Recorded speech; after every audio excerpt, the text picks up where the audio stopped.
নমস্কার, আমি Somnath Sengupta beyond borders India ইনসাইডের চ্যানেলের এই আজকের অনুষ্ঠানে আপনাদের সবাইকে স্বাগত জানাচ্ছি। আজকে আমরা আলোচনা করব একটু অন্যভাবে। তার কারণ হচ্ছে আজকে প্রথম কথা হচ্ছে 13ই এপ্রিল। আজ ধরুন 2 মাসের উপর হয়ে গেল বাংলাদেশে ইলেকশন হয়েছে এবং ইলেকশনে বিএনপি সরকার চূড়ান্ত সংখ্যাগরিষ্ঠতা নিয়ে তারা ক্ষমতায় এসছে। প্রায় 2 মাস হতে চললো, মানে তারা 17 তারিখ থেকে অফিসিয়ালি তারা চার্জ নিয়েছে। তো 12 তারিখে ইলেকশন হয়েছিল 12ই ফেব্রুয়ারি। তো প্রায় 2 মাস হতে যাচ্ছে। সেই 2 মাসের পার্সপেক্টিভে বর্তমান বাংলাদেশের সরকার এবং সেই বাংলাদেশের সরকারের সঙ্গে ভারতবর্ষের যে সম্পর্ক সেইটার প্রসঙ্গে একটু আলোচনা করব। কিন্তু আলোচনাটা শুরুর আগে কয়েকটা জিনিস নিয়ে একটু আলোচনা করি, একটু ফিগার ওয়াইজ কয়েকটা জিনিস বুঝে নিই। প্রথম কথা হচ্ছে আজকের দিনে দাঁড়িয়ে 2025-26 অর্থবর্ষে যদি দেখি, তাহলে 25-26 না 24-25 অর্থবর্ষে যদি দেখি, তাহলে বাংলাদেশের জিডিপি হচ্ছে কম বেশি 450-452 বিলিয়ন ডলারের মতন। আর সেক্ষেত্রে ইন্ডিয়ার জিডিপি হচ্ছে 4.18 ট্রিলিয়ন ডলার। আমি এই কারণের জন্য এই প্রসঙ্গটা আনলাম। আমি পরে আর একটু বিস্তারিত যাব। আজকের ভিডিওটা হয়তো একটু লম্বা হলেও হতে পারে। দয়া করে রিকোয়েস্ট করবো একটু অনুগ্রহ করে সঙ্গে থাকবেন বা পুরোটা শুনবেন, খুব ইন্টারেস্টিং হতে যাবে আজকের ভিডিওটা। তো যাই হোক, আমার ভিডিওতে বা আমাদের প্রত্যেকেরই অভিজ্ঞতা আছে যে কোনো ধরনের এই ধরনের কোনো ভিডিওতে আমরা যদি কোনো প্রসঙ্গ নিয়ে আলোচনা করি বা কথাও বলি, তাতে বাংলাদেশের কিছু মুষ্টিমেয় মানুষ, আমি এখনো মনে করি সমস্ত বাংলাদেশের সবাই নন, তাদের কাছে আর বদ্ধমূল ধারণা হচ্ছে যে ইন্ডিয়ার বোধহয় সব খারাপ, বা ইন্ডিয়া বোধহয় বেসিক্যালি বাংলাদেশ বিরোধী বা বাংলাদেশ বিদ্বেষী, বা ইন্ডিয়ার বোধহয় মানে সারাদিনে আর কোনো কাজ নেই। তাদের মেইন উদ্দেশ্য হচ্ছে কিভাবে বাংলাদেশকে ছোট করা যায় বা বাংলাদেশের খারাপ করা যায় বা বাংলাদেশের ক্ষতি করে আমাদের লাভ। প্রথম কথা হচ্ছে একদমই এটা নয়। আমি খুব দায়িত্ব নিয়ে বলছি, ইন্ডিয়াতে এখনো ভারতবর্ষের সমস্ত লোক বাংলাদেশের প্রতি, বাংলাদেশ দেশ হিসেবে বাংলাদেশের প্রতি এবং বাংলাদেশের মানুষের প্রতি ভালোবাসা, শ্রদ্ধা সবটাই আমরা আগেও রেখেছি, আজও রাখি, ভবিষ্যতেও রাখবো। কিন্তু সেইটা করতে গিয়ে কয়েকটা জিনিস হয়, যেটা বিভিন্ন ক্ষেত্রে আমি বিভিন্ন মানুষের কতগুলো কমেন্ট পড়ি, শুনে খারাপ লাগে। যেরকম একটা কমেন্ট সেদিন পেলাম আমার একটা ভিডিওর উপরে, যে ইন্ডিয়া অনর্থক, বাংলাদেশের যে কোনো জিনিসের নাক গলায় কেন। তো ভাই, আমি একটা জিনিস প্রথমেই বলে দিই, সেটা হচ্ছে যে জিডিপির প্রসঙ্গটা আনলাম। কোথায় 450-400 বিলিয়ন ডলারের আপনাদের আজকের দিনের জিডিপি, আর আমরা দাঁড়িয়ে আছি বিশ্বের 4র্থ বৃহত্তম ইকোনমি হিসেবে। প্রথম হচ্ছে ইউএসএ বা আমেরিকা, সেকেন্ড হচ্ছে চায়না, আর থার্ড হচ্ছে জার্মানি, আর তারপরেই হচ্ছে আমরা 4.18 ট্রিলিয়ন ডলার। আর সেইখানে বাংলাদেশ দেশ হিসেবে দাঁড়িয়ে আছে 450-452 বিলিয়ন ডলার। মানে বাংলাদেশের হিসাবে কম বেশি 10 গুণেরও বেশি, 10 গুণেরও প্রায় বেশি, প্রায় 10 গুণের মতন বৃহৎ ইকোনমি আমরা। এটা হলো একটা। এবার যদি আপনারা বলতেই পারেন যে দাদা আমরা তো স্বাধীনতা পেয়েছি জাস্ট 55 বছর, আর আপনারা সেখানে 78 বছর অলরেডি আপনাদের হয়ে গেছে। এইখানেও যদি আমি একটা কম্পারিজন টানি, তাহলে যদি আমরা এইরকম ভাবে দেখি যে ভারতবর্ষের স্বাধীনতা এসেছিল 1947 সালে, এবং 47 থেকে নিয়ে 55 বছর, মানে 2002-তে দাঁড়িয়ে ইন্ডিয়ার ইকোনমি ছিল কম বেশি 524-525 বিলিয়ন ডলারের মতন। তার মানে সেই 525 বিলিয়ন ডলার আমাদের স্বাধীনতার 55 বছর পরে আমরা ছিলাম 525 বিলিয়ন ডলারের ইকোনমি। আর স্বাধীনতার 55 বছর পরে আজ বাংলাদেশ দাঁড়িয়ে 425, ধরুন 450-452 বিলিয়ন। তার মানে আমি 450 বিলিয়ন যদি ডলার ধরি, তাহলেও আমরা সেই পার্সপেক্টিভে এগিয়ে রয়েছি সংখ্যার বিচারে। আর এটা হলো 2002 সাল। তার মানে 2002-এর পরে আজ আরো এত বছর পেরিয়ে গেল। আজ ধরুন কম বেশি প্রায় 23 বছর আরো পেরিয়ে গেল। তো আজকে আমাদের 78 বছর কমপ্লিট হয়ে গেছে স্বাধীনতার। তার মানে 2002 সালে যে আমাদের 525 বিলিয়ন ডলার যেটা ছিল, সেটা আজকের দিনের ভ্যালুয়েশন 2026-এর ভ্যালুয়েশন দাঁড়িয়ে আসছে কম বেশি 950 প্লাস থেকে নিয়ে 1000 বিলিয়ন ডলারের মতন। 950 প্লাস থেকে নিয়ে 1000 বিলিয়ন ডলার সেই দিনের হিসাবে। মানে আমার 2002 সালের যে জিডিপিটা 525 ডলার, সেটা আজকের দিনের ভ্যালুয়েশনে দাঁড়াচ্ছে 950 প্লাস থেকে নিয়ে 1000 বিলিয়ন ডলারের মতন। তার মানে সেই পার্সপেক্টিভেও যদি দেখি, তাহলে বাংলাদেশ অনেক পিছিয়ে আছে। আমাদের যা প্রজেকশন আছে তাতে আমরা গ্রো করছি সামহার অ্যারাউন্ড 6.5% থেকে নিয়ে 7.5%-এর মতন ইয়ার অন ইয়ার বেসিসে গ্রোথ আছে, যেটা আইএমএফ এবং ইন্ডিয়ান রিজার্ভ ব্যাঙ্কও ডিক্লেয়ার করেছে। হয় এবার সেটা অন্যান্য অনেক টার্মস অ্যান্ড কন্ডিশন যদি ইনট্যাক্ট থাকে, তাহলে যার মধ্যে কিন্তু এই মিডল ইস্টে যুদ্ধ ধরা নেই। কাজে কিসে কি হবে আমরা এখনো জানি না। এখনো পর্যন্ত যা প্রজেকশন আছে এবং ইন্ডিয়া যে গতিতে এগিয়ে যাচ্ছে, তাতে ধরুন 2030-এর মধ্যে ইন্ডিয়া তৃতীয় বৃহত্তম ইকোনমি হতে যাচ্ছে আফটার ইউএসএ এবং চায়না। ইভেন জার্মানিকেও ও ক্রস করে দেবে। এটা হয়তো হতে পারে, ইফ এভরিথিং গোজ রাইট, হয়তো 2030-এর আগেও ঘটে যেতে পারে, অবাক হওয়ার মতন কিছু নেই। তার কারণ হচ্ছে এটা 24-25-এর অর্থবর্ষে $4.18 বিলিয়ন, মানে এই অর্থবর্ষে 2025-26-এর অর্থবর্ষে এটা $4.5 ট্রিলিয়ন ইকোনমি হতে যাচ্ছে ইন্ডিয়া। এই ফিনান্সিয়াল ইয়ারটা কমপ্লিট যে হয়ে গেল, তাতে যদি হিসাব দেখি তাহলে এটা এই হিসাব অনুযায়ী $4.50 ট্রিলিয়ন মতন একটা ইকোনমি হতে যাবে। আমাদের শুধু যদি সামরিক খাতে খরচা যদি দেখি, তাহলে আমাদের সামরিক খাতে আমাদের বাজেট হচ্ছে 82 থেকে 85 বা 86 বিলিয়ন ডলার, যেখানে বাংলাদেশের সামরিক খাতে খরচা হচ্ছে, মানে বাজেট হচ্ছে $4 বিলিয়ন। তার মানে দাদা ভাই আমরা অন্তত বাংলাদেশের থেকে 21 গুণ বেশি আমাদের বাজেট আছে। কাজে আমাদের না বাংলাদেশকে নিয়ে বা বাংলাদেশের কি হলো না হলো সেইটা নিয়ে কিন্তু আমাদের মাথা ব্যথা হওয়া উচিত না। বাট ইন্ডিয়ার একটা পলিসি, ওই যে আমাদের ভারতবর্ষে আছে না, অতিথি দেবো ভব, তো যার ফলে আমাদের কাছে কিরকম জানেন তো, neighbourhood is the first priority. এটা আমরা বরাবর মেনটেন করে চলি। বর্তমান সময়ে এসে মিস্টার তারেক রহমান সাহেব এই আমেরিকার 1916 সালের প্রেসিডেন্টের একটা কথা ধার করেছিলেন যে আমেরিকা ফার্স্ট।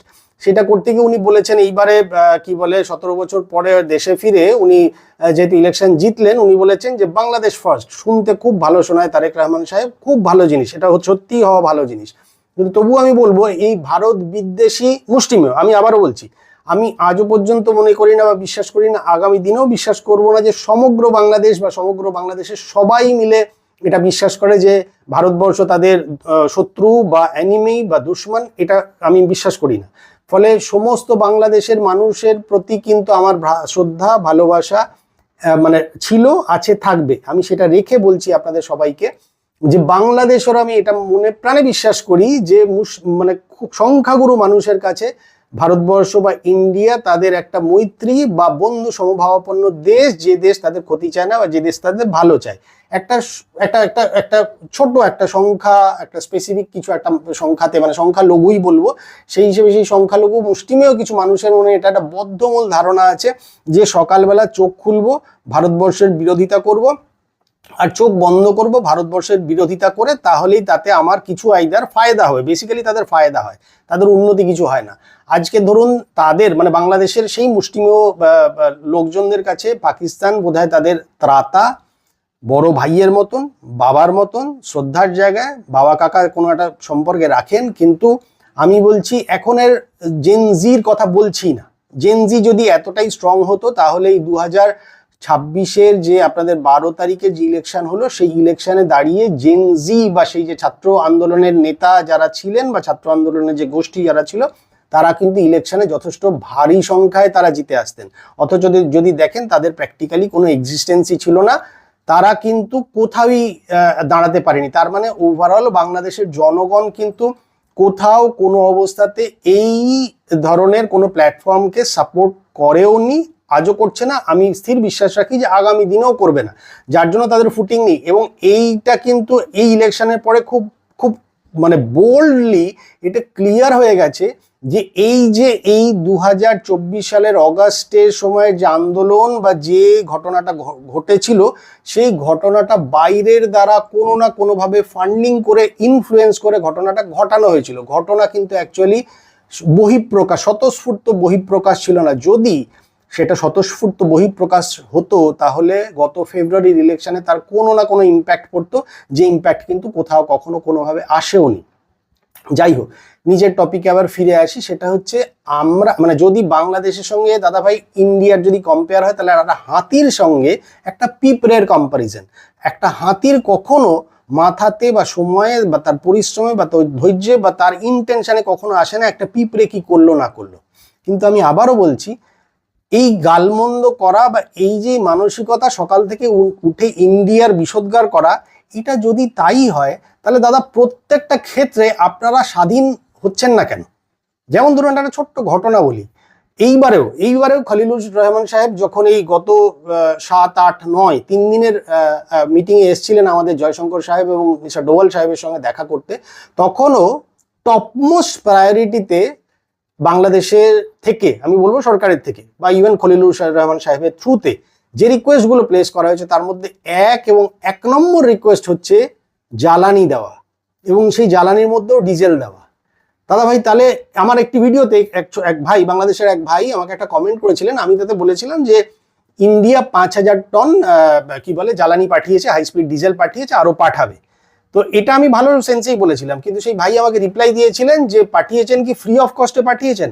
আমি তাকে আবারও আমার সম্মান ভালোবাসায় সব কিছু সমেত এবং যথেষ্ট হাম্বলি ভদ্রভাবে আমি তাকে জানতে চাইছি, এটুকু রিকোয়েস্ট করছি হাত জোর করে, যে দাদা ভাই পয়সার ঝুলি নিয়ে একটু ঘুরে দেখুন তো বিদেশে, কোন দেশ আপনাকে 5,000 কেন 5 মেট্রিক টনও কেউ তেল দিচ্ছে কিনা। Had not been the scenario, সেটা যদি আপনাদের না হতো তাহলে কি আপনারা ইন্ডিয়ার কাছে আসতেন গো দাদা? ইন্ডিয়াকে তো রোজ সকাল সন্ধ্যের গালমন্দ করেন। একটা ছোট্ট আবার ফিগার দিচ্ছি, যখন স্বাধীনতা সময়ে, যখন স্বাধীনতা হয়, যখন আপনারা পান, সেই সময় দাঁড়িয়েও বাংলাদেশে মুসলিমের সংখ্যা মানে হিন্দুদের সংখ্যা ছিল 22%-এর একটু বেশি। আবারও বলছি 22%-এর একটু বেশি, হয়তো তার বেশিও হতে পারে। কিন্তু সেই সংখ্যাটা আজকের দিনে নামতে নামতে নামতে নামতে 8%-এরও নিচে নেমে গেছে, 7.something%, তার মানে 7%। এবং যে হারে স্ল্যাশ ডাউন করছে, আমি আপনি আমরা সবাই জানি আর কিছু বছর পরে আইদার তারা আর হিন্দু থাকবেন না, নয় তারা পালিয়ে যেতে বাধ্য হবেন। আজকে ধরুন ওখানে ডিউরিং 2024-এর সময়ে যত হিন্দুর উপর অত্যাচার হয়েছে, কোনো একটা অত্যাচারও কোনো তার প্রপার আইনানুগ কোনো অ্যাকশন নেওয়া হয়েছে কি? কত কত ঘটনা ঘটেছে যার কোনো হদিশই নেই। মানে আমি নাম করছি না, কিছু কিছু ক্ষেত্রে আমাদের ধর্মগুরুদের যে এখনো তারা কাস্টাডিতে যারা রয়েছে, এখনো তাদেরকে যে কাস্টাডিতে রেখে দেওয়া হয়েছে, তারা এখনো পর্যন্ত তাদের আইনের অধিকারটুকু অর্জন করে তারা যে কোর্টে কেস লড়বেন তার জন্য তারা উকিল দিতে পারছেন না, এরকম তো অবস্থা।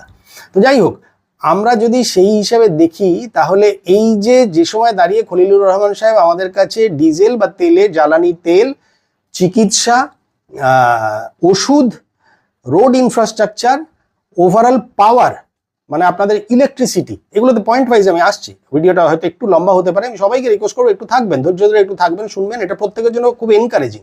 তার কারণ কি জানেন? বাংলাদেশের একটা, আবারও বলছি, সংখ্যাগুরু মানুষ কিন্তু ইন্ডিয়াকে ভালোবাসে বা ভারতবর্ষকে ভালোবাসে বা দুই দেশের মধ্যে আলাদা এখনো ভাবে না, আমরাও যেরকম ভাবে ভাবি না, ম্যাক্সিমামই আমরা ভাবি না। এবং এখনো আমরা যথেষ্ট সহিষ্ণু, আমরা এখনো ভালো চাই, এবং এখনো মনে কিন্তু ওইরকম কিছু একদম মানে কট্টরবাদী বা আমরা একদম মানে বাংলাদেশের ক্ষতি চাই বা বাংলাদেশকে খারাপ বা বাংলাদেশের সবকিছু খারাপ, এইটা বলে দিন শুরু করি না, এইটা ভেবে দিন শেষ করি না। আমি খুব খুব দায়িত্ব নিয়ে বলছি, এবং আপনাদের প্রতি, আপনার এন্টার বাংলাদেশ এবং বাংলাদেশের মানুষের প্রতি আমার সমস্ত শ্রদ্ধা ভালোবাসা রেখেই বলছি, যারা আমাকে বা আমাদের মতন লোকজনকে গালিগালাজ করেন তাদেরকেও ভালোবাসা বা সম্মান জানিয়ে বলছি, কোথাও তাদেরকে ডিসরেসপেক্ট করছি না, করার কোনো ধৃষ্টতা ইচ্ছা নেই, আমার শিক্ষাও সেটা বলে না। তা সত্ত্বেও আমি আপনাদের বলছি, এই কটা দিন আগে যে খলিলুর সাহেব যেটা রিকোয়েস্ট করলেন ডিজেলের, তাতে আমি একটা ছোট্ট এক্সাম্পল দিচ্ছি। ভারত বাংলাদেশ মৈত্রী পাইপলাইন আসামের নুমালিগড় থেকে, নুমালিগড় রিফাইনারিজ লিমিটেড থেকে, ওটা নুমালিগড় হয়ে বাংলাদেশের দিনাজপুরের পার্বতীপুর পর্যন্ত 131 কিলোমিটার, 131 কিলোমিটার দীর্ঘ একটি পাইপলাইন, যেটাকে বলা হচ্ছে বাংলাদেশ ভারতবর্ষ মৈত্রী পাইপলাইন। এটা 2020 সালে তৈরি হয়েছিল, 2018 থেকে কথাবার্তা শুরু হয়ে 2020 সালে তৈরি হয়েছিল, 2023 সালের 18ই মার্চ আমার এখনো মনে আছে এটা ওপেন হয়, under the leadership of Sheikh Hasina. ঠিক আছে, আপনারা তো এত গালমন্দ করেন, শেখ হাসিনা কোনো কিছুই করেনি, আওয়ামী লীগ কোনো কিছু করেনি, শেখ হাসিনার সমস্ত খারাপ আপনাদের, ওই আবারও বললাম, কিছু মুষ্টিমেয় লোক আছে সকালবেলা উঠে ভারতবর্ষকে গালিগালাজ দেওয়া বা ভারতবর্ষর সাধ্যপান্ত করা, আর শেখ হাসিনার সব খারাপ। শেখ হাসিনা নিজের জন্য কিছু করেননি গো দাদা, শেখ হাসিনা আজ আছেন কালকে থাকবেন না, উনি নিজের জন্য কিছু করেননি। কিন্তু তা সত্ত্বেও আমি বারবার বলছি, আমার বক্তব্যে কিন্তু কখনো এইটা ভাববেন না যে আমি শেখ হাসিনাকে ক্লিন চিট দিচ্ছি বা তার সে ধোয়া তুলসী পাতা ছিল, আমি কখনো বলি না।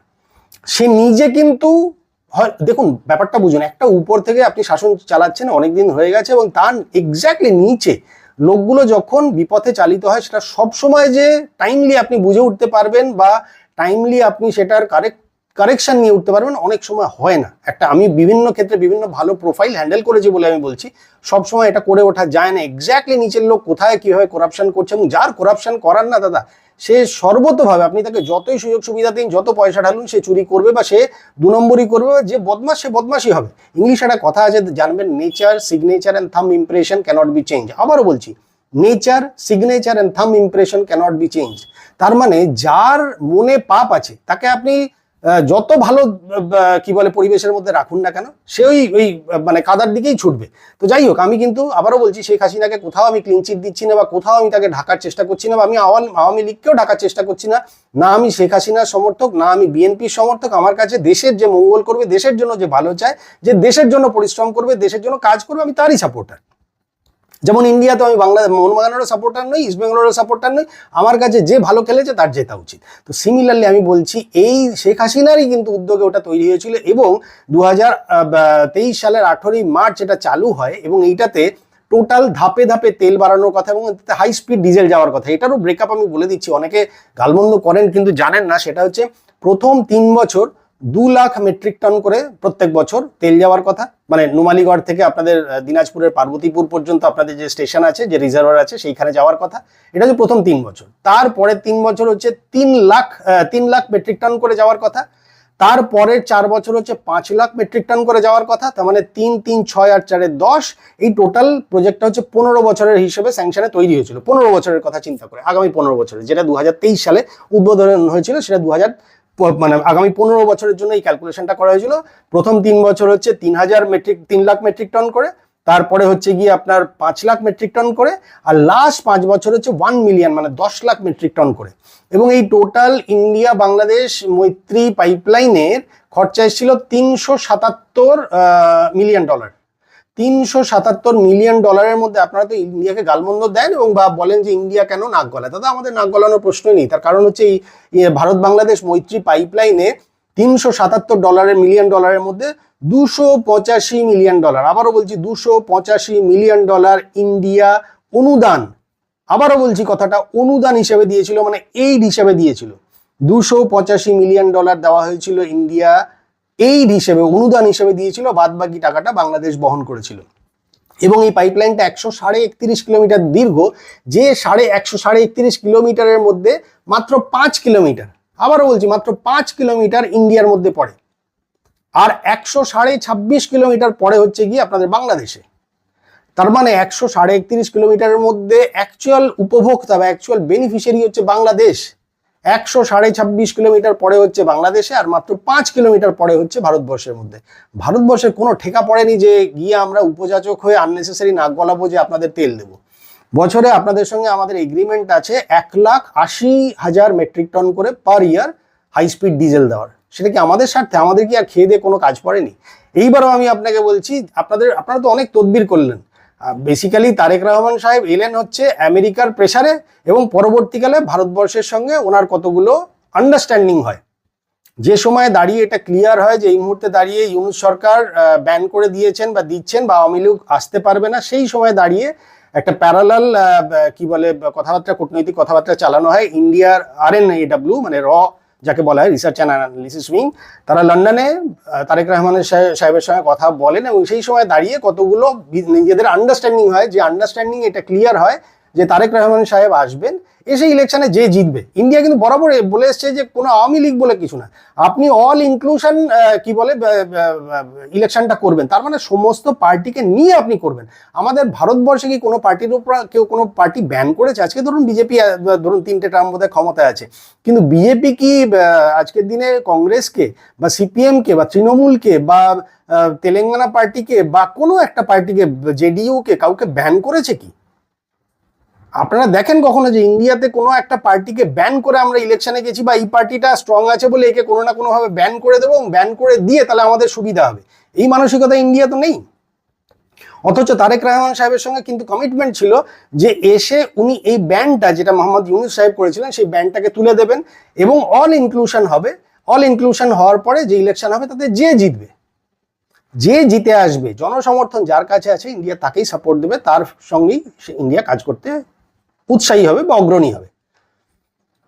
ঠিক আছে, সেই সময় দাঁড়িয়ে আওয়ামী লীগকে ব্যবস্থা করা যায়নি বা স্পেস দেওয়া যায়নি, কিন্তু তারেক রহমান সাহেব আজকের দিনে এসে কিন্তু সেই একই পথে হাঁটছেন, যে পথে মোহাম্মদ ইউনূস হেঁটেছিলেন।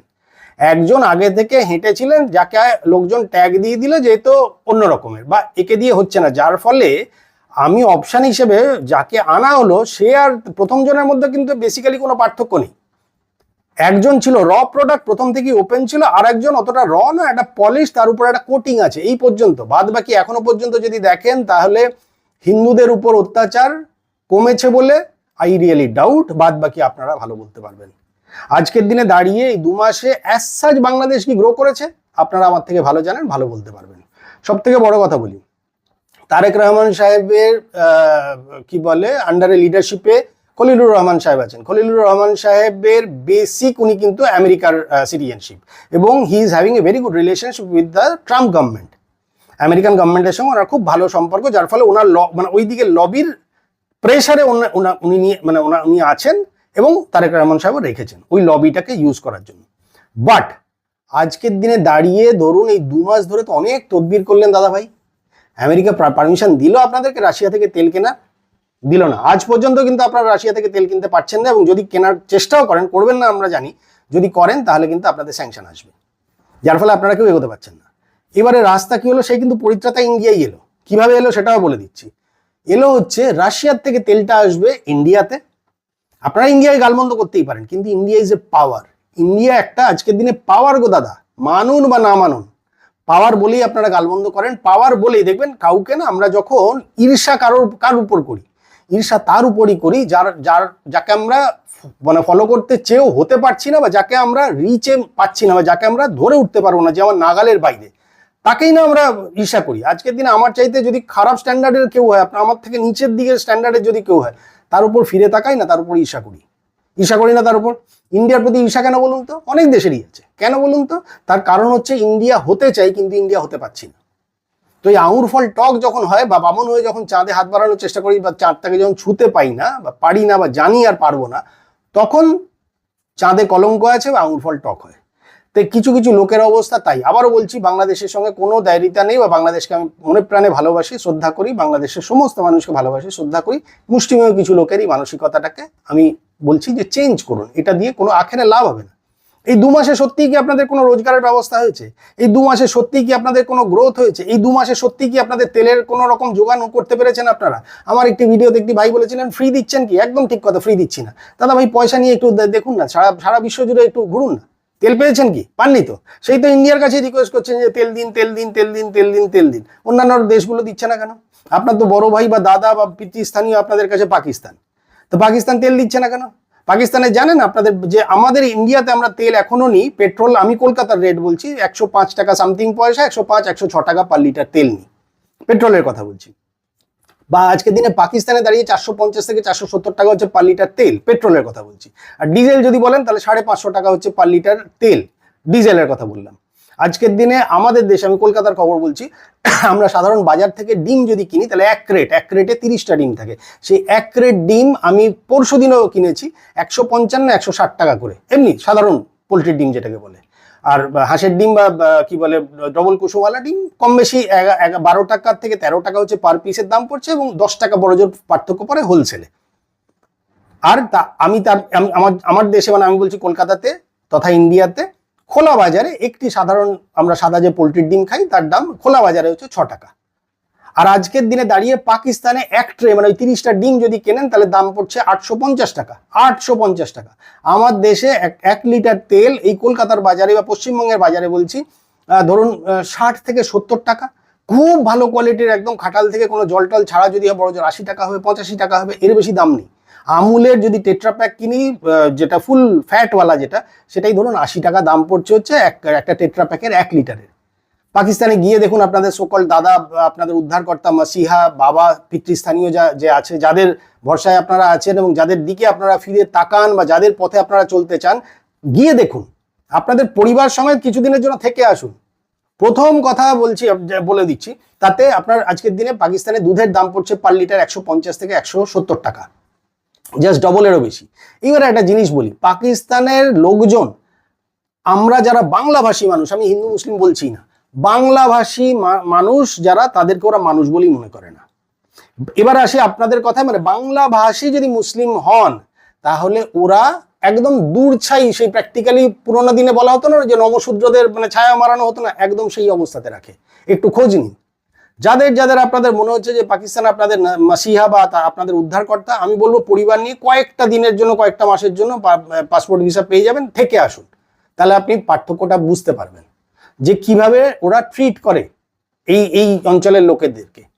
স্কিন কমপ্লেকশন নিয়ে ওরা পর্যন্ত মানে টিটকারি করে যে ওরা ফেয়ার কমপ্লেকশন, ওদের যা কমপ্লেকশন, ওদের যা স্কিন টেক্সচার, ওরা হচ্ছে অন্য ব্লাড ক্যারি করে রিয়েল, আর বাকি এখানে হচ্ছে সব ফেক।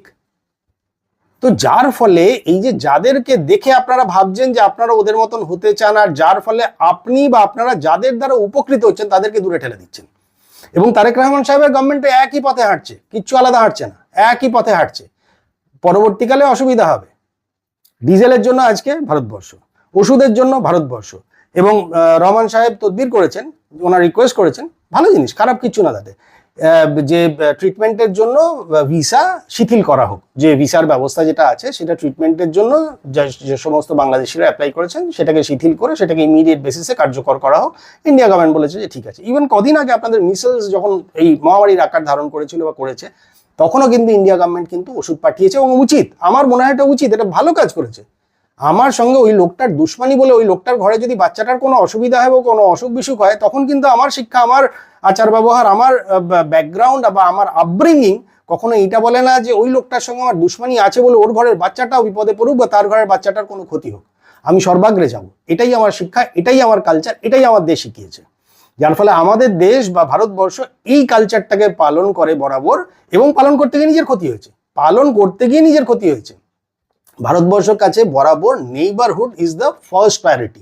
এইটা করতে গিয়ে দেখুন, আপনাকে আমি উদাহরণ দিচ্ছি, কিছু বছর আগে তুর্কিতে একটা ভয়াবহ ভূমিকম্প হলো, যে ভূমিকম্পে ভারতবর্ষ হিউজ পরিমাণ মেডিসিন, ত্রিপল, ত্রাণ ব্যবস্থা, ইভেন মেডিকেলের ডাক্তারপত্রদের পাঠালো, এবং আমাদের আর্মি থেকেও বেশ কিছু গেল রেস্কিউ করতে।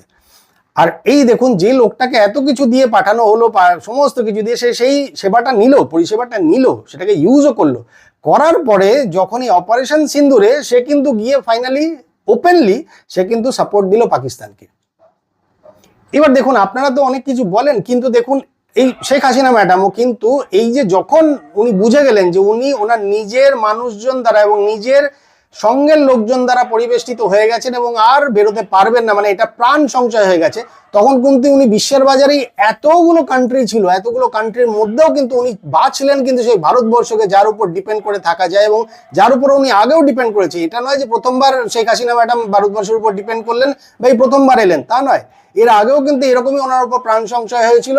তখনও যদি দেখেন, তখনও কিন্তু এই ভারতবর্ষই এগিয়ে এসেছিল, ভারতবর্ষই কিন্তু সাহায্য করেছিল। কাজেই ভারতবর্ষ কিন্তু এটা শুধু যে শেখ হাসিনার জন্য করেছে বা এরকম না, ভারতবর্ষ সবার জন্য করেছে। আপনি ইতিহাস ঘাটুন, তাতে আপনি কোথাও দেখতে পারবেন না ভারতবর্ষ কোথাও কাউকে অ্যাটাক করেছে। আপনাদের আরেকটা এক্সাম্পল দিই, আপনারা যাদেরকে দেখে উৎসাহিত হন বা যাদের মনে করেন যে যারা আপনাদের উদ্ধারকর্তা বা যারা আপনাদের জন্য অনেক কিছু এগিয়ে দেবে, করবে, যারা আপনাদেরকে সন্তান সম বা ছোট ভাই মতন দেখে, আমি একটা ছোট্ট এক্সাম্পল দিচ্ছি। এই পাকিস্তানের সো কল্ড এতগুলো তো প্রধানমন্ত্রী এসছেন, একটু খেয়াল করে দেখবেন পাকিস্তানে কোনো প্রধানমন্ত্রী, আবারও বলছি 1947 সালে পাকিস্তানও স্বাধীনতা পেয়েছে, ভারতবর্ষ স্বাধীনতা পেয়েছে, ভারতবর্ষের পলিটিক্সের মানে রাজনীতিতে আজ পর্যন্ত কোনো প্রাইম মিনিস্টার এরকম হয়নি যে he has been replaced by the army, কখনো কোনো দিন হয়নি। আমাদের আর্মি সবসময় ব্যাকে থাকে, আমাদের পলিটিক্যাল পার্টি যে যখন সরকারে আছে তারা যেরকম ইনস্ট্রাকশন দেয় আর্মি সেই অনুযায়ী চলে। আপনি পাকিস্তান দেখুন, ইভেন আপনার নিজের দেশেও দেখুন, আলটিমেটলি ক্ষমতা কিন্তু আর্মির হাতে। খেয়াল করে দেখুন, এটাতে কিন্তু আপনারা যদি নিউট্রালি ভাবেন তাহলে কিন্তু পাকিস্তানের হাতে, কিন্তু দেখবেন গভর্নমেন্ট কিন্তু সেই আর্মির দ্বারা চালিত হয়। বাংলাদেশও ডাইরেক্টলি আর ইনডাইরেক্টলি কিন্তু চালিত হয় কোথাও না কোথাও আর্মির দ্বারা। আজকের দিনে মানে শেখ হাসিনার সময় আপনি দেখুন, খেলাটা পিছন থেকে কিন্তু খেলেছে আর্মি, ডেফিনেটলি আছে। তো সিমিলারলি পাকিস্তানে কিন্তু কোনো একটা প্রাইম মিনিস্টার তার 5 বছর কমপ্লিট করতে পারেননি, এটা জানেন? এইটা বোঝায় যে কান্ট্রিটাতে স্টেবিলিটি নেই, গভর্নমেন্ট হচ্ছে ইনস্টেবল, গভর্নমেন্ট স্বার্থ অনুযায়ী যদি না চলে তাহলে সে থাকতে পারবে না।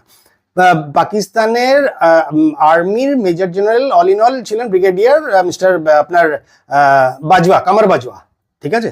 কামার বাজওয়া যখন রিটায়ার করলেন, তারপরে কয়েকদিন আগে দেখবেন উনি নাকি একটা সিঁড়ি থেকে পড়ে গেছেন, হি হ্যাজ বিন হেভিলি ইনজিওর্ড, এইটা জানা গেছে, এবং তারপর থেকে তার কিন্তু আর কোনো আপাতত কোনো খবর বাইরের জগতে নেই।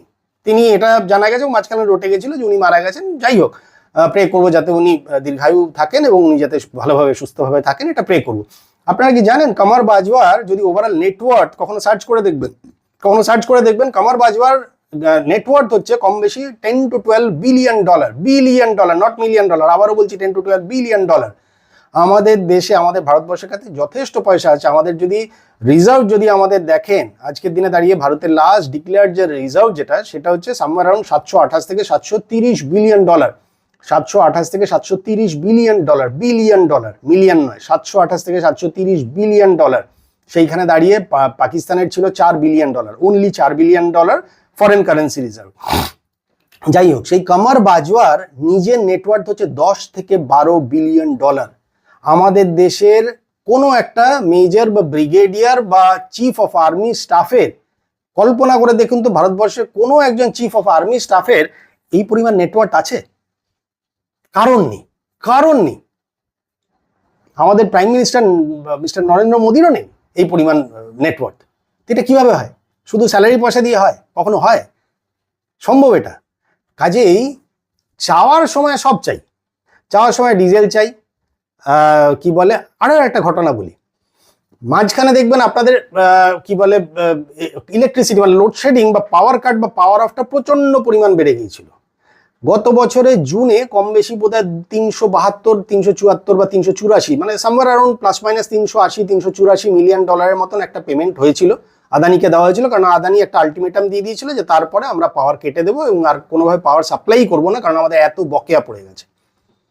সেই 300 কম বেশি 80-84 মিলিয়ন ডলারের পেমেন্ট করার পরে, এটা বলছি গত বছরের ডিসেম্বর মাসের ঘটনা, 2025 ডিসেম্বরের পর আজ এখনো পর্যন্ত, এই অ্যাজ অফ মার্চ এখনো পর্যন্ত মোর দ্যান 500 মিলিয়ন ডলারের বিল আউটস্ট্যান্ডিং আছে। মোর দ্যান 500 মিলিয়ন ডলারের বিল আউটস্ট্যান্ডিং আছে, যেটা এখনো ক্লিয়ার করে উঠতে পারেনি। এবং এটার জন্য কিন্তু যখন আপনারা পাওয়ারে সাপ্লাই চেয়েছেন, মানে ইলেকট্রিসিটি বাড়াতে বলেছেন এইবারের মিটিংয়ে, তখন কিন্তু ইন্ডিয়া থেকে এটাই বলা হয়েছে যে আপনারা পুরোনো বিলগুলো একটু ক্লিয়ার করুন। তাইতে খলিলুর সাহেব বলেছেন যে ঠিক আছে, আপনাদেরকে একটু সময় দেওয়া হোক, আমরা ধীরে ধীরে করে ক্লিয়ার করে দেবো। কত ধীরে ধীরে করে? এইগুলোর জন্য আপনারা কি ভাবেন যে আমরা নাক গলাই? কি স্বার্থ আছে গো দাদা? নাক গলাতে যাবো কেন? যার এই পরিমাণ ডিউজ আছে, পেন্ডিং আছে, যে টাইমলি টাকা দিতে পারে না। ইভেন একটা ডিমের জন্য বাংলাদেশকে আজকের দিনে, আমাদের যদি পেঁয়াজ বা টমেটোটাও যদি পেট্রোল বর্ডার দিয়ে না যায়, আপনাদের দেশে দেখুন তো কি পরিমাণ সঙ্গে সঙ্গে দাম বেড়ে যায়। আজকের দিনে গ্যাসের, এলএনজি, এলপিজি সাপ্লাইয়ের অভাব আছে, আমাদের দেশেও আছে, কিন্তু তবুও দেখুন তো আমাদের এরকম ক্রাইসিস আছে। আমাদের পেট্রোল পাম্পগুলোতে গিয়ে দেখুন তো, পেট্রোল পাম্প খোলা আছে, যে কোনো সময় দাঁড়িয়ে পেট্রোল নিন। আমি তো নিই, কোনো সময় অসুবিধা হয় না। শুরুর দিকে একটু একটা হাইপ তৈরি হয়েছিল বিভিন্ন নিউজ চ্যানেল বা বিভিন্ন ডিজিটাল মিডিয়াতে, এখন সারাক্ষণ ওই খবরই চলছিল, যার ফলে একটু লাইন হচ্ছিল, ঠিক আছে, কিন্তু পাওয়া যাচ্ছিল। বা এরকম না যে ব্ল্যাকে আমরা কিনেছি, কোনো পেট্রোল পাম্প তেল বা পেট্রোল বা ডিজেল ব্ল্যাকে দিয়েছে, তা হয়নি। আমাদের হয়তো এলপিজি, রান্নাঘরের এলপিজি হয়তো একটু বেশি সময় লেগেছে, হয়তো যেটা আজকে বুক করলে 2 দিন বা 3 দিনে পাচ্ছিলাম, সেটা হয়তো আর একটু বেশি সময় লেগেছে, হয়তো 7 দিন 10 দিন লেগেছে, এটুকু লেগেছে, অনেকের ক্ষেত্রে লেগেছে, আমার তো লাগেনি। কিন্তু তা সত্ত্বেও কিন্তু আমরা পেয়েছি, এখনো পাচ্ছি, এবং এখন কিন্তু আর অ্যাজ সাচ কোনো ক্রাইসিস নেই, বা আমাদেরকে কিন্তু আর টেনশন নিতে হচ্ছে না। কিন্তু দাঁড়িয়ে দেখুন তো আপনাদের দেশের অবস্থা। ফলে এই খলিলুর সাহেবও কিন্তু এইবারের কিন্তু অনেকগুলো রিকোয়েস্ট রেখেছেন, যাতে ডিজেল রেখেছেন, যাতে পাওয়ার সাপ্লাই রেখেছেন, মেডিসিন রেখেছেন, ট্রিটমেন্টের ক্ষেত্রে আমাদের কি বলে ভিসা শিথিল করতে রিকোয়েস্ট করেছেন, কিছু ফিনান্সিয়াল হেল্পও চেয়েছেন, so on and so fourth, অনেকগুলো রিস্ক মানে অনেকগুলো হেল্প চেয়েছেন। তা আপনাদের যদি সত্যি সত্যি এত ভালো চলতো বা চলছে, যদি এটাই হতো, had that been the scenario, তাহলে তো এত কিছু চাওয়ার প্রয়োজনই হতো না। অদ্ভুত লাগে, 17 বছর যিনি প্র্যাকটিক্যালি, যেই সাজা ঘোষণা হলো তাড়াতাড়ি অমনি উনি চিকিৎসার প্রয়োজন দেখিয়ে উনি বিদেশ গেলেন। 17 বছর ধরে কি চিকিৎসাই চলছে? 17 বছর ধরে একটা চিকিৎসা চলে নাকি? আর 17 বছর ধরে চিকিৎসা চললো, আর ঠিক যেই একটুখানি গ্রিন সিগন্যাল পাওয়া গেল বা হাওয়া যেই একটুখানি ঘুরলো, সঙ্গে সঙ্গে আমি শরীর ঠিক হয়ে গেল, সঙ্গে সঙ্গে আমি চলে এলাম। মানে এটা ভাবতে অবাক লাগে, দেখুন কিরকম মিলে যায়। 17 বছর ধরে দেশের বাইরে থাকার পর বর্তমানে একজন এলেন যিনি 17 কোটির দেশের নেতা, বা 17 কোটির দেশের ভাগ্য বিধাতা। বেসিক্যালি 17 বছর বাইরে থাকার পর ঘুরে এলেন, এখন 17 কোটির দেশের উনি ভাগ্য বিধাতা। তাকে তো একটা সময় খাম্বা তারেক বলেও ডাকা হতো। কেন হতো তো আমি জানি না, সেটা আপনারাই বলতে পারবেন। হাওয়া ভবন থেকে প্যারালাল গভর্নমেন্ট চালাতেন, তো আমাদের নিজেদের কারোর কথা না। উইকিলিক্স পর্যন্ত অফিসিয়ালি ডিক্লেয়ার করেছিল যে হাওয়া ভবন থেকে উনি একটা প্যারালালি, এটা তখন ওনার মা সরকার চালাতেন, এবং যার ফলে উনি একটা প্যারালাল গভর্নমেন্ট চালাতেন এবং সেখান থেকে পয়সা কড়ির হেরাফেরি থেকে শুরু করে আজকে গিয়াসউদ্দিনের থ্রুতে সিঙ্গাপুরে 21 কোটি টাকার মানে বাংলাদেশিতে ট্রান্সফার করার নেপথ্যে, সেগুলো তো অনেক কিছুই রয়েছে। যার জন্ম অফিসিয়ালি 1965 সালে, কিন্তু যিনি এতে সার্টিফিকেটে দেখান হচ্ছে 1968। আমার জন্ম 1965-তে, তাহলে আমি সার্টিফিকেটে কেন আর 1968 দেখাতে যাবো? কি প্রয়োজন আছে? আমার 1965-তে জন্মেছে, আমি 1965-তেই দেখাবো। তো আমি জন্মেছি 1965-তে, কিন্তু সার্টিফিকেটে দেখালাম 1968, কি প্রয়োজন আছে? প্রথম জিনিসটাই বলে যে কিছু একটা ডিফারেন্স আছে, মানে এটা ঠিক নয়। প্রথম জিনিসটাই বলে দেয় যে there must be something is there, something fishy is there, কোথাও কিছু একটা গন্ডগোল আছে। আমি 65টা 68 দেখাবো কেন? কি প্রয়োজন আছে আমার? কোনো প্রয়োজন নেই। তো ঢাকা বিশ্ববিদ্যালয়ে ঢুকলাম আইন নিয়ে পড়বো বলে, তারপরে ইন্টারন্যাশনাল রিলেশনশিপে গেলাম, কোনোটাই করলাম না। আলটিমেটলি আমার ডিগ্রির ভাড়ার বেসিক্যালি কিছুই নেই, কিন্তু আমি 17 কোটির দেশের ভাগ্যবিধাতা। 17 বছর পর ফিরেই আমি 17 কোটির ভাগ্যবিধাতা। যদি মানে এটা আমরা কেউ কিছু বলছি না, কিন্তু এটা যদি খোঁজ করেন তাহলে অলরেডি বাংলাদেশের খাতায় লেখা আছে এটা, যে 2001 থেকে 2006 পর্যন্ত একটা প্যারালাল গভর্নমেন্ট চালানো হয়েছে এবং এটাকে বলা হয় ক্লেপ্টোক্র্যাটিক গভর্নমেন্ট। উইকিপিডিক্স নিজে তার অফিসিয়াল ডকুমেন্টে লিখেছে যে ক্লেপ্টোক্র্যাটিক একটা গভর্নমেন্ট চালানো হয়েছে। ক্লেপ্টোক্র্যাটিক গভর্নমেন্ট মানে হচ্ছে আমি ক্ষমতায় আছি, আমার এক নিকটজন আমার ক্ষমতাটাকে এনক্যাশ করে একটা প্যারালাল আর একটা ক্ষমতা চালাচ্ছে, যা দিয়ে সে তার পার্সোনাল বেনিফিট নিচ্ছে, পার্সোনাল ফিনান্সিয়াল বেনিফিট নিচ্ছে। সেইটাকে বলা হয় ক্লেপ্টোক্র্যাটিক গভর্নমেন্ট চালানো। তো এইটা তো উইকিলিক্স বলেছে, এটা তো আমরা কেউ বলছি না। তো তিনি এখন সরকারে রয়েছেন, তো সেই সরকারের থেকে আমরা কি আশা করব? বিরাট কিছু আশা করব মনে হয় না। বাট তবু ওই যে কথায় আছে না, আশায় মরে চাষা। অসুবিধা কি ভাবতে যে নিশ্চয়ই আগামী দিনে চেঞ্জ হবে? কিন্তু তবুও কিছু মানুষ আছেন, আবারও বলছি সবাই না, কিছু মানুষ আছেন যে তারা গালমন্দ করবেন। যাই হোক, ইন্ডিয়া গভর্নমেন্ট যখন মানে তারেক রহমান সাহেব যখন আসবেন বলে ফাইনাল হয়, তখন কিন্তু এইটা কতগুলো ফাইনাল কথাবার্তা হয়েছিল ইন্ডিয়া গভর্নমেন্টের সঙ্গে, যে কি কি আমরা এক্সপেক্ট করছি, এবং সেই অনুযায়ী কিন্তু আমাদের এক্সপেকটেশন থাকবে এবং আমরা কিন্তু ওয়াচ করব। এখনো তো ধরুন তিস্তা বা গঙ্গার জলের চুক্তি, গঙ্গার জলের চুক্তি এবার এই বছরের ডিসেম্বরের মধ্যে ওভার হয়ে যাওয়ার কথা এবং তারপরে ফ্রেশ চুক্তি নবীকরণ হওয়ার কথা, সেটা কিন্তু এখনো পেন্ডিং আছে। তিস্তা চুক্তিও কিন্তু দেখা যাক আগামী দিনে কি হয়। এবং মাথায় রাখবেন কিন্তু শুধু গঙ্গা বা তিস্তা বলে না, গঙ্গা তিস্তা সহ টোটাল 54টা নদীর জল কিন্তু ঘুরে ফিরে বাংলাদেশে গিয়ে পড়ে। এই যে বা যারা বলেন না যে ভারতবর্ষ নাক গলায় কেন, আমাদের নাক গলানোর কোনো প্রয়োজন নেই গো দাদা। ওই 54টা নদীর জল যদি আমরা নাক না গুলিয়ে শুধু নিজের দেশেই যদি রেখে দিই, তাহলেই কিন্তু এমন কিছু আপনাদের গলে যাবে যা আর কোনোদিন ফিরে পাবেন না।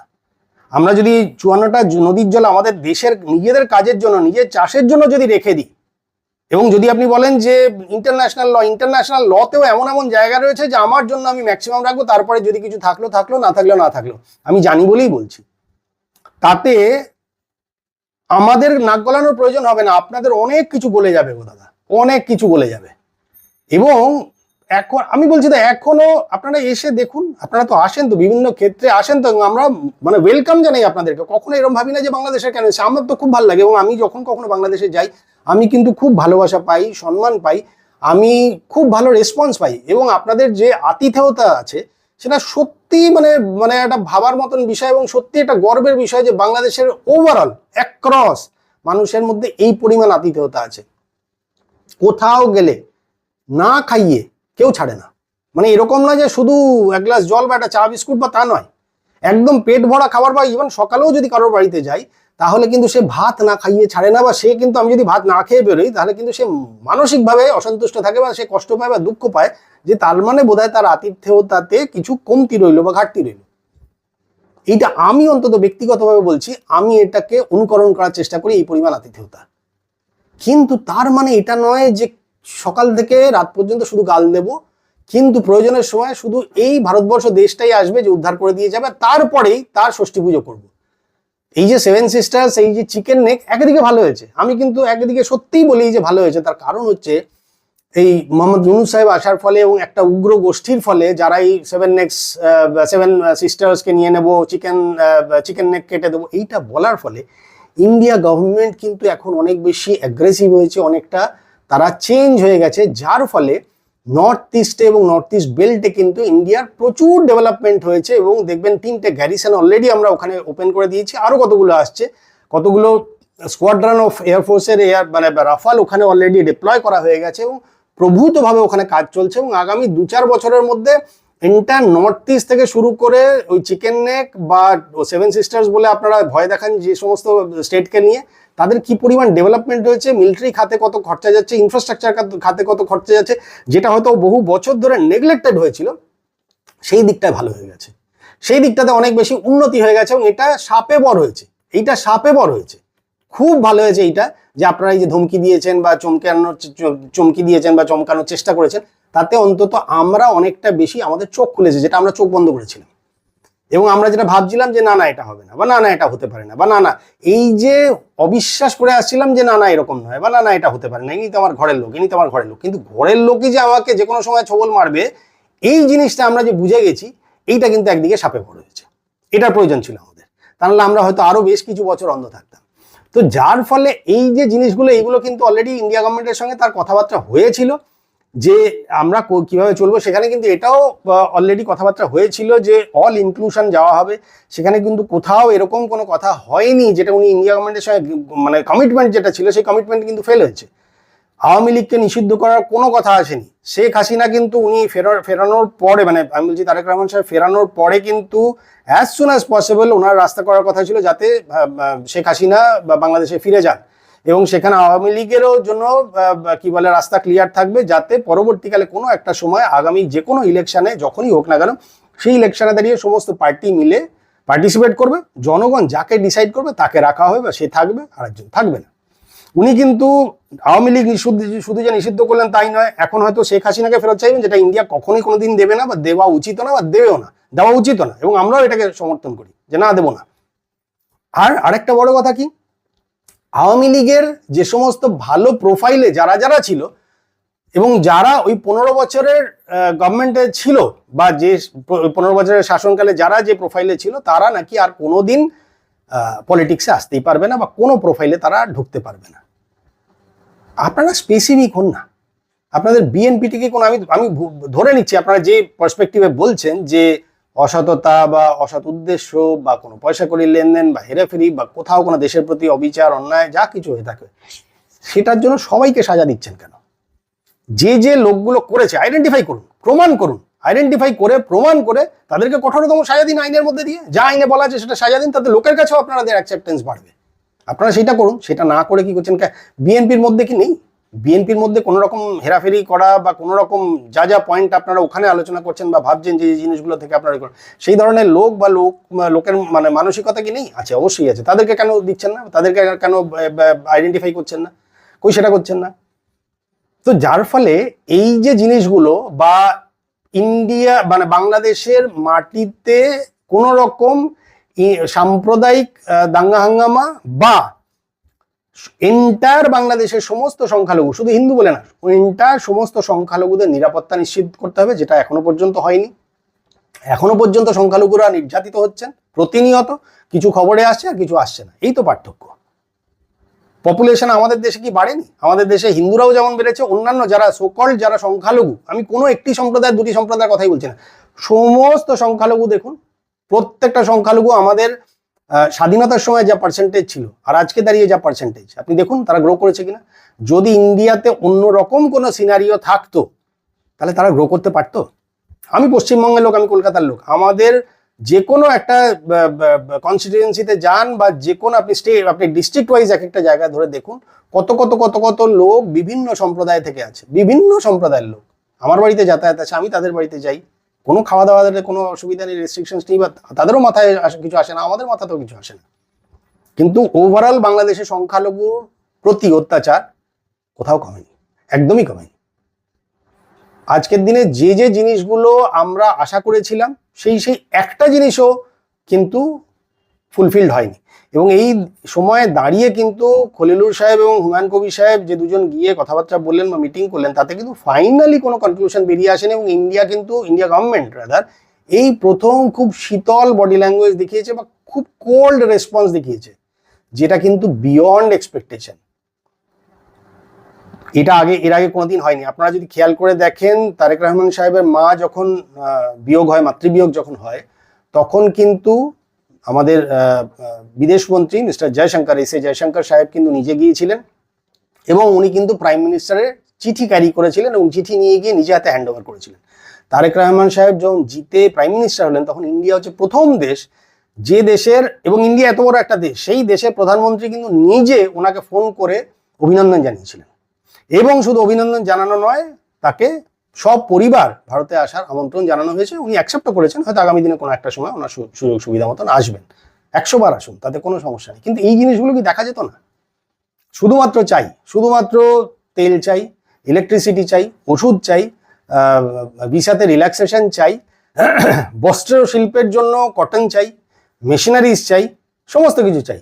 ঋণ চাই, ঋণের পার্সেন্টেজ কম হতে হবে, লং টার্ম ডিউরেশন হতে হবে, যেখানে যেখানে পারছি না সেগুলো মকুব করে দিতে হবে, রোড ইনফ্রাস্ট্রাকচারে হেল্প করে দিতে হবে। রোড ইনফ্রাস্ট্রাকচারে হেল্প করব, কিন্তু গিয়ে কথা বলবো চায়নার সঙ্গে, চায়নার বিল্ড অ্যান্ড রোড ইনিশিয়েটিভ যেটা, সেইখানে আমি বলবো যে ওইখানে আমিও ঢুকবো। তাহলে তুই চায়নাকে দিয়ে করা বাবা, তাহলে তুমি চায়নাকে দিয়ে করাও, অসুবিধার কি আছে? আমি তো বলছি না যে আমার করতে হবে। তো ফলে আমার যে ইকোনমি, আমার যা স্ট্রেংথ, আমি যা যেখানে দাঁড়িয়ে আছি সেখানে আমার ওই দেশে নাক গলানোর কোনো প্রয়োজনই নেই। আমি বরঞ্চ আরো উপরের দিকে দৃষ্টি রাখবো যে আমি কি করে আরো গ্রো করবো, তারা কি করবো, বা গ্রোথ আমার কিভাবে হবে। আমি তো নিচের দিকে ঢুকছি, আমার নিচের দিকে ঢোকার কি প্রয়োজন আছে? তাহলে আমি কেন আপনার দেশে নাক গলাতে যাবো? কি প্রয়োজন পড়েছে আমার? একদম প্রয়োজন পড়েনি। আমি আবারও বলছি, আবারও আমি মনে করি বাংলাদেশেরও আমাকে প্রয়োজন আছে, মানে ভারতবর্ষকে প্রয়োজন আছে, ভারতবর্ষেরও বাংলাদেশকে প্রয়োজন আছে, দুজনের দুজনকে প্রয়োজন আছে, দুজনের বেটারমেন্টের জন্য। এটা হচ্ছে গাড়ির 4টে চাকা, সামনের 2টো চাকা তখনই এগোবে যখন পিছনের চাকাটা ঘুরবে। আবার সিমিলারলি সামনের চাকা যদি ঘুরে তবেই পিছনের চাকাটা মুভ করতে পারবে। এটা আমার ব্যক্তিগত মত এবং সারা দেশের মত। কিন্তু কখনো এরমভাবে ভাবি না যে বাংলাদেশকে না হলেও আমার চলবে। হতে পারে, যদি টেকনিক্যালি যদি বলেন তাহলে বলবো বাংলাদেশকে ছাড়াও চলে যাবে। টেকনিক্যালি যদি বলেন তাহলে বাংলাদেশ আমার সঙ্গে কি সম্পর্ক রাখলো, আমার সঙ্গে ব্যবসায়িক সম্পর্ক রাখলো কি না রাখলো, literally doesn't make any sense, matter করছে না আমার জন্য। কিন্তু তবু আমি বলবো মানুষ হিসেবে, সরকারের পক্ষ থেকে, ভারতবর্ষের মন মানসিকতা, ভারতবর্ষের ট্র্যাডিশন, ভারতবর্ষের ঐতিহ্য এইটাই বলে যে আমি সবার সঙ্গে মিলে চলি, বা সবাইকে নিয়ে আমার সংসার। কাজে আমি সবসময় বলি বাংলাদেশ আমি, বা আমি বাংলাদেশ, দুজনের দুজনকে প্রয়োজন আছে। এরকম না যে আমার ছাড়া বাংলাদেশ খুব সুখে থাকবে, বাংলাদেশ ছাড়া আমি অসুখে থাকবো। বাংলাদেশ ছাড়া আমি কখনো সুখে থাকবো না, বা বাংলাদেশের অসুবিধাতে আমার অসুবিধা হবে, এটা হতে বাধ্য। আমার প্রতিবেশী, আমার বাড়িতে যদি কোনো ঝগড়াঝাটি ঝামেলা হয় তাহলে পাশের বাড়িটা কিন্তু কোথাও না কোথাও হ্যাম্পার হয়, মেন্টালি ডিস্টার্ব হবেই হবে। তো সিমিলারলি পাশের বাড়িটা যদি কোনো গন্ডগোল হয়, সেখানে যদি কোনো মিসঅ্যাপ হয়, তাহলে আমার জন্য সেটা ক্ষতিকারক, সেটা কালকে কোনোদিন আমার ক্ষেত্রেও হতে পারে। কাজে আমার দিন এইটা নিয়ে কাটে না যে বাংলাদেশে গালমন্দ করবো। কিন্তু বাংলাদেশের কিছু মানুষ, আর আবারও বলছি সবার না, কিছু মানুষের মনে একটা বদ্ধমূল ধারণা আছে আমরা নাক গলাই, আমরা দাদাগিরি করি, ইন্ডিয়ার কারণে এটা হচ্ছে না, ইন্ডিয়ার কারণে ওটা হচ্ছে না, ইন্ডিয়ার কারণে। দরকার নেই ভাই, ইন্ডিয়াকে বাদ দাও না, তোমরা ইন্ডিয়াকে বাদ দিয়ে চলো না, দরকার নেই। তুমি যেখান থেকে ডিজেল পাচ্ছ না, আমাকে একজন লিখেছিল না যে এমনিতে ফ্রি দিচ্ছে, কি ঠিক কথাই ফ্রি দিচ্ছি না দাদা, ফ্রি দিচ্ছি না, এটাও যেমন ঠিক। আপনি পয়সা নিয়ে ঘুরে আসুন না, দেখে আসুন, সারা বিশ্ব ঘুরে আসুন, দেখুন কজন আপনাকে তেল দেয়। দিচ্ছে কি, রাশিয়ার থেকে তেল ইন্ডিয়াতে আসছে, ইন্ডিয়াতে এসে সেই তেলটা রিফাইন্ড হয়ে আপনার কাছে আসবে। কেন জানেন? বিকজ আপনার দাদা, আপনার আর এক পিতৃসম বাবা আমেরিকা আপনাকে পারমিশন দেয়নি, যার আপনি পা চাটেন সে আপনাকে পারমিশন দেয়নি। 2 মাস ধরে তাদেরকে প্রচুর তেল লাগালেন, তাদেরকে প্রচুর তদবির করলেন, তাদের কাছে প্রচুর মাথা পায়ে তাদের রাখলেন। তা সত্ত্বেও আমেরিকা কিন্তু ওপেনলি বলে দিয়েছে যে রাশিয়ার থেকে কোনো তেল নেওয়া যাবে না। কই ইন্ডিয়াকে বলে দেখাতো? ইন্ডিয়াকে বলেছিল, ইন্ডিয়া কোনো কেয়ারও করেনি, don't care, I don't care, কোনো পাত্তাই দেয়নি। ইন্ডিয়ার মতন কিন্তু তেল কিনেছে, সব কিছুই করেছে। এইবারে রাশিয়ার থেকে তেলটা আসছে ইন্ডিয়াতে, ইন্ডিয়াতে এসে ইন্ডিয়াতে রিফাইনারিতে রিফাইন হবে, হয়ে বাংলাদেশের কাছে যাবে। সেটাও বলছি কেন জানেন? তার কারণ হচ্ছে রাশিয়া থেকে যে তেলটা আসে সেটা একটা হেভি ক্রুড আসছে। সেই হেভি ক্রুডকে রিফাইন করার মতন রিফাইনারি এখনো 55 বছর পরে বাংলাদেশে স্থাপন হয়নি বা তৈরি করা যায়নি, যার ফলে ওই অত হেভি ক্রুডকে রিফাইন করে বাংলাদেশ তার নিজের কাজে লাগানোর মতন ক্যাপাসিটি নেই। যার ফলে ওই হেভি ক্রুড অয়েলটা আসছে ইন্ডিয়াতে, ইন্ডিয়াতে এসে রিফাইন হবে, হয়ে তারপরে সেই তেলটা বাংলাদেশে যাবে পাইপলাইন দিয়ে। এইটা হচ্ছে ব্যাপার। এবং সেই পয়সাটা অবশ্যই বাংলাদেশ দেবে, সেই পয়সাটা অবশ্যই বাংলাদেশ দেবে। কিন্তু বাংলাদেশ অলরেডি রিকোয়েস্ট করেছে এটা পার্ট বাই পার্ট হবে। এরকম নয় যে আমি দেনান দেওয়ার পয়সা দিলাম, তোমার থেকে মাল কিনলাম, সেটা না, পার্ট বাই পার্ট আমি তোমাকে দিতে থাকবো। ইন্ডিয়া বলেছে ঠিক আছে ভাই, সেটাই করো। আরও একটা ঘটনা বলি আপনাদেরকে, বাংলাদেশ থেকে ইন্ডিয়া নাক গলানোর প্রয়োজন পড়ে না গো দাদা। বাংলাদেশ থেকে আপনারা আপনাদের মতন করে ট্রান্সপোর্টের ব্যবস্থা করুন না সারা বিশ্বে মাল পৌঁছানোর জন্য। পারেন না, কেন পারেন না জানেন? তার কারণ হচ্ছে আপনাদের চট্টগ্রাম বা মংলা পোর্ট দিয়ে মালটা এসে বঙ্গোপসাগরের জল দিয়ে, মানে বঙ্গোপসাগর হয়ে ইন্ডিয়ান ওশেন দিয়ে তারপরে মিডল ইস্টে বা ইউরোপিয়ান কোনো কান্ট্রিজে যেতে হয়, যেটা সময় সাপেক্ষ, ব্যয়বহুল এবং যেটাতে আপনাদের কোনো লাভ হয় না। তাতে কস্টিং এত বেড়ে যায়, সময় এত বেশি লাগে এবং কস্টিং এত বেড়ে যায় যে কস্টিংয়ে সাস্টেইন করা মুশকিল হয়ে যায়। যার ফলে আপনারা ইন্ডিয়ার ট্রান্সপোর্টটা অ্যাভেল করেন, ইন্ডিয়ার ল্যান্ডটাকে অ্যাভেল করেন। যার ফলে আপনারা যেটা করেন সেটা হচ্ছে আপনার প্রোডাক্টগুলো, মানে বাংলাদেশের প্রোডাক্টগুলো ইন্ডিয়ার রোড হয়ে বিভিন্ন পোর্টে যায় বা বিভিন্ন স্টেশনে যায়, সে দিল্লি যাক, গুজরাট যাক, বম্বে যাক, যেখানে যাক, গিয়ে সেইখান থেকে ওরা আবার জার্নি করে মিডল ইস্ট বা ইউরোপিয়ান কান্ট্রিজ বা আরও নর্থে সেগুলো যায়। যার ফলে সেগুলো, প্রথম কথা হচ্ছে তাতে সময় কম লাগে, কস্টিং অনেক কমে যায়। যার ফলে বাংলাদেশ এঁটে উঠতে পারে, বিভিন্ন জায়গায় প্রোডাক্ট পাঠিয়ে পুষিয়ে যায়, যারা কিনছে তাদের পুষিয়ে যায়। গত বছর থেকে দেখুন ইন্ডিয়া ওটাকে বন্ধ করে দিয়েছে, কমপ্লিটলি বন্ধ করে দিয়েছে। তোমাকে যদি করতে হয় তুমি একমাত্র ক্যালকাটা পোর্টে মাল ফেলে সেখান থেকে তুমি পোর্ট থেকে আবার বার করে দাও, আমার কোনো রোড তুমি ইউজ করতে পারবে না। বাংলাদেশে বন্ধ আছে। বন্ধ করার ফলে দেখুন তো আপনাদের এখন কিরকম হাতে হ্যারিকেন ধরে গেছে। আপনাদের টোটাল বস্ত্রশিল্পটা, আপনাদের জিডিপির 80%ই বোধ হয় বা মোর দ্যান 50% আপনাদের দিয়ে আসতো, শুধুমাত্র বস্ত্রশিল্প দিয়ে আসতো। বস্ত্রশিল্পে কি অবস্থা, কটা ফ্যাক্টরি খোলা আছে একটু তাকিয়ে দেখুন তো, যা বেরোন তো আপনাদের দেশে। আমার কাছে খবর আছে আপনাদের অর্ধেক ক্লোথ ইন্ডাস্ট্রি বন্ধ হয়ে গেছে। তাদের খোলার মতন অবস্থা নেই, তাদের ইএমআই তারা রিপে করতে পারছে না, এমন অবস্থা হয়ে গেছে। ফলে আমার দেশে ট্রান্সপোর্টটা যে ইউজ করা বা ল্যান্ডটা ইউজ করা সেটা কমপ্লিটলি ইন্ডিয়া গভর্নমেন্ট বন্ধ করে দিয়েছে। কাজে এবার আটকে রয়েছে। আপনাদের অবস্থা দেখুন। ইন্ডিয়া ধীরে ধীরে ভদ্রভাবেই করছে, এমন একটা অবস্থা করে দিচ্ছে যে আপনার এইখান পর্যন্ত জল এনে দিচ্ছে, ফলে নাকের দুটো ফুটো শুধু বেরিয়ে থাকবে। এবার ঠিক ততটুকুই অক্সিজেন পৌঁছাবে যেটুকুর জন্য আপনি বেঁচে থাকবেন। আপনি বলবেন এই বেঁচে থাকাটা থেকে না থাকা ভালো। ইন্ডিয়া ঠিক ওই অবস্থাতে নিয়ে যাচ্ছে। আপনি দেখুন এরপরে গঙ্গা জল চুক্তি কিভাবে নবীকরণ হবে, দ্যাট টাইম উইল সে। তিস্তার জল চুক্তি কিভাবে হবে, 54টা টোটাল নদীর জল যেটা গিয়ে পড়ছে সেটা নিয়েও ভাবনা চিন্তা হবে। কাজে শুধুমাত্র আমি দেব না কিছু, অন্তত ভালোবাসা বা সম্মানটাও দেব না, ওদিন আর চলবে না। গন আর দোজ ডেজ, ওটা আর চলবে না। ফলে ওভারঅল যদি দেখি, cut the long story short, মানে এই যবে থেকে উনি পাওয়ারে এসছেন নতুন গভর্নমেন্ট বিএনপি সরকার, তবে থেকে যদি আমরা এখনো পর্যন্ত যদি দেখি, তাহলে অ্যাজ সাচ ইন্ডিয়ার জন্য কোনো সুখকর বা সুখদায়ক কিছু আসেনি, বা সেই হিসেবে আমাদের যে এক্সপেকটেশন ছিল সেটা ওভারঅল কোনোটাই ফুলফিল হয়নি। And we are very sceptical যে আগামী দিনে কতটুকু ফুলফিল হবে। যদি হলো খুব ভালো, যদি নাও হয় তাহলে এবারে আমরা আমাদের মতন করে ভাবার সময় এসছে বলেই মনে করব। এবং আমি রিকোয়েস্ট করব সবার কাছে যে এবারে অন্যভাবে ভাবতে হবে, যেখানে শুধুমাত্র ওই বাংলায় একটা কথা আছে না, গলায় বস্ত্র দিয়ে বা গলায় গামছা দিয়ে সার্ভিস দেওয়া, তার কোনো প্রয়োজন নেই, অনেক হয়েছে। আলটিমেটলি তো সেই 22% থেকে 7%ই তো চলে এসেছি, আর কিছুদিন পরে সেই 7%ও থাকবে না, হয়তো 1-2% থাকবে, এই তো অবস্থা হবে। তার থেকে একটুখানি দেখা উচিত যে অন্য কোনোভাবে রান্না করলে রান্নার পদটা কি সুস্বাদু লাগে কিনা, সেটা সবার জন্যই অ্যাপ্লিকেবল। যাই হোক, বেশ অনেকটা লম্বা ভিডিও হয়ে গেল। আমার মতে প্রত্যেকটাই খুব আমি চেষ্টা করেছি উইথ ফ্যাক্টস অ্যান্ড ফিগার্স আলোচনা করতে। যার যা কিছু মনে আসছে বা মনে হচ্ছে বা যা কিছু কমেন্ট করতে চাইছেন, হাত জোর করে রিকোয়েস্ট করবো কমেন্ট বক্সে কমেন্ট করুন। আমি ভালো খারাপ বলে কিছু না, সমস্ত কমেন্টই পড়ি এবং কোনো কমেন্টে আমি কারোর প্রতি কোনো বিদ্বেষ রাখি না বা কোনো আমি রিভেঞ্জফুল কোনো রকম আমার রিপ্লাই থাকে না, সবাইকে আমি ভালোবাসা জানাই। ফলে যার যেটা মনে হচ্ছে সেইভাবে আমাকে রিপ্লাই দিন। দেখা যাক, রিপ্লাই পড়েও তো বুঝতে পারবো, আগামী দিনে আর কি করা যেতে পারে সেটাও ভাববো। তবে সবার প্রতি আবারও বলছি, ভালোবাসা রাখলাম, সম্মান রাখলাম, সমস্ত বাংলাদেশের প্রতি ভালোবাসা রাখি, সম্মান রাখি। বাংলাদেশের সমস্ত মানুষ যারা আমাকে ভালোবাসছেন, সম্মান দিচ্ছেন, তাদের জন্য আমার ভালোবাসা বা সম্মান রইল। যারা দিচ্ছেন না তাদের প্রতিও আমার ভালোবাসা বা সম্মান ইকুয়ালি রাখলাম, রেখে আজকের ভিডিও শেষ করলাম। আশা করি ভালো লাগবে। যদি ভালো লাগে লাইক, শেয়ার এবং সাবস্ক্রাইব করবেন, এটাও রিকোয়েস্ট রাখলাম। কমেন্ট বক্সে আপনাদের কমেন্ট জানাবেন, আপনাদের কমেন্ট পড়ার অপেক্ষায় রইলাম। ভালো থাকবেন, নমস্কার, আগামী দিনে দেখা হবে।